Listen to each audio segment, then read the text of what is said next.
Dave Campbell's Texas Football here at the 2023 Texas High School Coaches Association Coaching School and Convention in Houston. I'm Greg Tepper, joined by the head coach at Houston Legacy, and you might know him as Kansas State great Michael Bishop. Coach, how are you? I'm doing great. How about you? I'm doing great. Appreciate you taking a little bit of time. Let's talk first and foremost about the transition into coaching. You've been there at Houston Legacy now.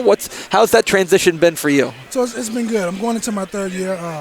I'm honored and blessed to be around a good group of young men that are hungry, that want to work, that want to be great. So for me, and to have an opportunity to be around kids that love the game is special for me because it keeps me going. Because one of the things that I think it's so funny, we're going to get into your past to Kansas State in a minute. I have to imagine that it's the competitive streak in you that has you scheduling the people that you're scheduling, because you go through an absolute gauntlet of a schedule. Yes. You don't have to do that, Coach. Yes. But is that just your competitive fire that we got to go out there and play the biggest and the baddest that we can find? Well, it has a lot to do with it, and especially with my kids as well, because they tell me they want to be great, and I tell them all the time, if you want to be great, you got to play teams and other schools that have the ability to be great, so you can test and see where you're at. So my kids don't back down. We were scheduled to play against South Oak Cliff a year ago, but we had some issues with COVID when the COVID was going on. But we're not afraid to play against anybody, because I feel that if you got an opportunity to go out and play football, let's go play football. You're going to make some mistakes. Of course, you're going to get beat sometime, but there's a lesson that comes with that, and that's to be better than I was the day before. So it's a great opportunity for the kids to live and learn. You guys were able to bring home the THSCA state championship last year. When you take a look at this upcoming year and what you guys are going to be up against, target on your chest, obviously, but that's kind of the standard there. Do you have a feeling quite yet on how this year's team may be different than last year's team? Well, for me, this year's, I think, is the best team that we've had since I've been there. We got a lot of guys that played last year that are going to be playing some major roles for us. We have guys that have stepped up right now just in a small amount of time we have an offseason. So they understand the team goals. They understand my mentality. They understand that we got to have the winning edge, and they're doing all the right things right now, which is important for us because, we've had some success. But I tell them all the time, we can't worry about that. We always got to be in the mind frame that it's the next play. I'm ready for the next play, whatever that may be, on the football field, in the classroom, and in life. So that's what we're teaching right now. But we have a talented group of young men, so I'm proud to be leading those guys. I don't mean to date you, Coach, but it was 25 years ago that you led Kansas State to the Big 12 North Championship. Yes. That you kind of set the Big 12 on fire. When you think back on that special 1998 season there at K-State, what are the memories that stand out to you? I'm different from a lot of people. Football has been great. That 1997 and 98 team was great. We did a lot of great things on all three phases of the game. But for me, it's my team, man. Mm-hmm. It's the guys that's in the locker room, it's the coaching staff, because the game is not going to be forever. But I have friendships with these guys that has been lasting a long time, and to this day, I can pick up the phone and call them. They're going to answer the phone. So the football was just a plus. Yeah. But when you talk about football, man, we had a great team. We had some great athletes. We had some great guys that stepped up and made plays.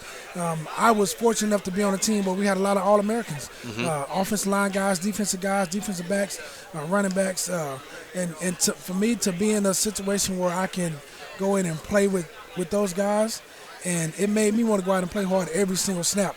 And that's what my game, if you watch tape of me playing, I'm going hard every play because I know that I got 10 other guys depending on me. I know we talked about this when we were on the Texas Bowl panel earlier, but as a coach now, you got coached by some all-time greats. Yes. Whether you're talking about high school at Willis High School or you're talking about in college with Bill Snyder, how did those guys help shape you into the coach that you are today? It's funny because and Coach Willie Fritz was coaching me at Blaine Junior College. He's went on and had a heck of a career, and I went down and I spoke with his team at Tulane in Central Missouri and Sam Houston. And for me, I tell those kids all the time, you guys are lucky because I had Coach Fritz when he was young and he was rah, and everything was let's go. It comes with time and age, and he's settled in there. He's doing a great job. But for me, in order to be the best you can be, you got to be around great people. And I was blessed to be around, Willie Fritz, Coach Snyder, and the rest of the guys that came together on both of those staffs. For me, these guys or those guys know how to make you run through a brick wall for them. And I say the same thing because, you got coaches that coach kids, but you got coaches that coach kids that love kids. Mm-hmm. And I've been in a great situation on both of those opportunities I had to play. And, there's nothing in the world I wouldn't do for neither one of those guys. Those guys always have a special place in my heart for me because they gave me an opportunity to do what I love, and let's play football. Later this year, you're going to be inducted into the College Football Hall of Fame. What was that phone call like? It's I laugh about this now, but once I did my research and I started looking up things that was talking about the College Football Hall of Fame, and I was saying, man, am I ever going to get in? Do I deserve to be in? Mm-hmm.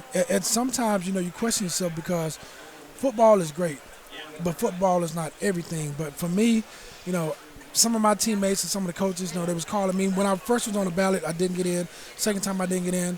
At that point I was like, you know what, I still got to be great every day for not only for my family but the kids that I'm impacting every day. But when I got that phone call, it was totally different because it was a great setup, man. I knew I was on the ballot and it had no idea I was going to get in. I got a phone call and to see Coach Snyder's face and for him to tell me, hey, you welcome to the College Football Hall of Fame. For me, it was up there with the Nebraska win. It was up there with the Fiesta Bowl win. It was up there with being in New York. And I thought to myself, like, man, I've came a long way. A lot of people said I couldn't play quarterback. A lot of people said I'd never play college football. A lot of people said that you're not tall enough. Your hand's not big enough. And for that moment, I took all that in. I said, you know what? I am College Football Hall of Fame worthy. And, but I know everything. I always give credit to my teammates, my coaches, because without them, there's no Mike Bishop. And I realize that and I honor that. A lot of people don't give credit where credit is due. I feel that I have to because without those guys beside me during the course of my career and battling and believing in me, I don't even get to be on the ballot. So, much credit goes out to all those guys and coaches that have put up with me, that have groomed me along the path. And I can say that I am part of a fraternity forever. And that's, being in the College Football Hall of Fame. I'm grateful for it. He's Michael Bishop. He's the head coach at the Houston Legacy Lions, and he's the future College Football Hall of Famer. Coach, appreciate your time. Yes, sir. Thank you for having me.